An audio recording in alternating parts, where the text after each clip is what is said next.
Let's suppose that you were able every night to dream any dream you wanted to dream.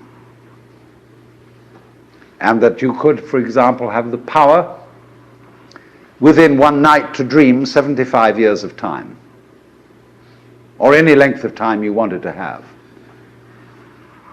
And you would naturally, as you began on this adventure of dreams, you would fulfill all your wishes.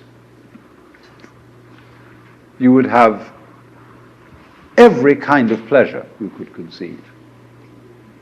And after several nights of 75 years of total pleasure each, you would say, well, that was pretty great. But now let's have a surprise. Let's have a dream which isn't under control. Well, something is going to happen to me that I don't know what it's going to be. And you would dig that and come out of that and say, wow, that was a close shave, wasn't it? And then you would get more and more adventurous, and you would make further and further out gambles as to what you would dream. And finally, you would dream where you are now. You would dream the dream of living the life that you are actually living today. That would be within the infinite multiplicity of choices you would have, of playing that you weren't God.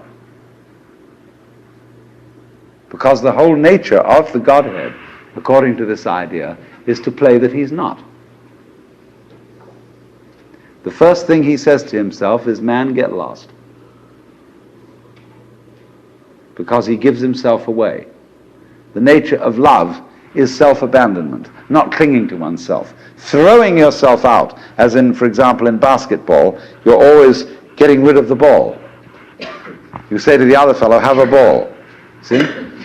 And that keeps things moving. That's the nature of life. So in this idea then, everybody is fundamentally the ultimate reality. Not God in a politically kingly sense, but God in the sense of being the self, the deep down basic whatever there is. And you're all that, only you're pretending you're not.